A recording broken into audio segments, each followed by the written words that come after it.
Hello ಸ್ನೇಹಿತರೆ, ನನ್ನ Vikrant YouTube ಚಾನೆಲ್ಗೆ ಸ್ವಾಗತ. ಇಂದು ನಾವು ರಾಮನವಮಿ ಹಬ್ಬದ ಬಗ್ಗೆ ಮಾತನಾಡುವುದು.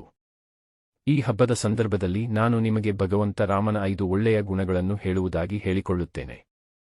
ರಾಮನವಮಿ ಹಬ್ಬದ ಬಗ್ಗೆ ಕೆಲವು ಮಾಹಿತಿಗಳನ್ನು ಹೇಳುವುದು ಅತ್ಯಂತ ಅಗತ್ಯವಾಗಿದೆ. ಈ ಹಬ್ಬದಲ್ಲಿ ರಾಮನ ಜನ್ಮದಿನವನ್ನು ಆಚರಿಸುವರು. ರಾಮನು ಹಿಂದೂ ದೇವರುಗಳಲ್ಲೊಬ್ಬನಾಗಿದ್ದಾನೆ. ಅವನು ಕಾರ್ತವೀರ್ಯ ಅವತಾರವನ್ನು ಧರಿಸಿದ್ದಾನೆ. ರಾಮನು ಅನೇಕ ಒಳ್ಳೆಯ ಗುಣಗಳುಳ್ಳವನಾಗಿದ್ದಾನೆ. ಈಗ ನಾನು ಅವನ 5 ಒಳ್ಳೆಯ ಗುಣಗಳನ್ನು ಹೇಳುತ್ತೇನೆ. 1. ಧರ್ಮವೇ ಜೀವನ. ರಾಮನು ಒಂದು ಉದಾಹರಣೆಯ ರೂಪದಲ್ಲಿ ಧರ್ಮವನ್ನು ಪಾಲಿಸುವ ವ್ಯಕ್ತಿಯಾಗಿದ್ದಾನೆ. ಅವನು ನೀತಿಯನ್ನು ಮತ್ತು ಧರ್ಮವನ್ನು ಪಾಲಿಸುತ್ತಿದ್ದನು. 2. ದಯಾಮಯನು. ರಾಮನು ಅತ್ಯಂತ ದಯಾಳು ವ್ಯಕ್ತಿಯಾಗಿದ್ದಾನೆ. ಅವನು ಕ್ಷುದ್ರ ಪ್ರಾಣಿಗಳ ಮತ್ತು ಅಸಹಾಯಕರ ರಕ್ಷಣೆಗಾಗಿ ಸದಾ ಸನ್ಮಾನದ ದೃಷ್ಟಿಯಿಂದ ಹೋಗುತ್ತಿದ್ದನು. 3. ಧೈರ್ಯಶಾಲಿ. ರಾಮನು ಅತ್ಯಂತ ಧೈರ್ಯಶಾಲಿ ವ್ಯಕ್ತಿಯಾಗಿದ್ದಾನೆ.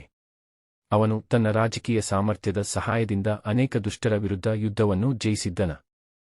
4. ಸದಾ ಸತ್ಯವಂತ. ರಾಮನು ಸದಾ ಸತ್ಯವಂತ ವ್ಯಕ್ತಿಯಾಗಿದ್ದಾನೆ. ಅವನು ಯಾವ ಸಂದರ್ಭದಲ್ಲೂ ಸತ್ಯವನ್ನು ಪ್ರಮಾಣೀಕರಿಸುತ್ತಿದ್ದನು. 5. ಅನುಕಂಪದ ಸ್ವಭಾವ. ರಾಮನು ಅತ್ಯಂತ ಅನುಕಂಪದ ಸ್ವಭಾವದ ವ್ಯಕ್ತಿಯಾಗಿದ್ದಾನೆ. ಅವನು ಯಾವುದೇ ಪ್ರಾಣಿಯ ಸಹಾಯಕ್ಕಾಗಿ ತನ್ನ ಜೀವನವನ್ನು ತ್ಯಾಗ ಮಾಡುತ್ತಿದ್ದನು. ಇವು ರಾಮನ 5 ಒಳ್ಳೆಯ ಗುಣಗಳು. ರಾಮನವಮಿ ಹಾರ್ದಿಕ ಶುಭಾಶಯಗಳು. ಈ ಸ್ಕ್ರಿಪ್ಟ್ ಸಂಪೂರ್ಣವಾಗಿ AI ದ್ವಾರ ರಚಿತವಾಗಿದೆ. ಈ ರಾಮನವಮಿ ಸಂದರ್ಭದಲ್ಲಿ ನಮ್ಮ ಯೂಟ್ಯೂಬ್ ಚಾನೆಲ್ ವಿಕ್ರಾಂತ್ಗೆ ಸದಸ್ಯರಾಗಿರಿ.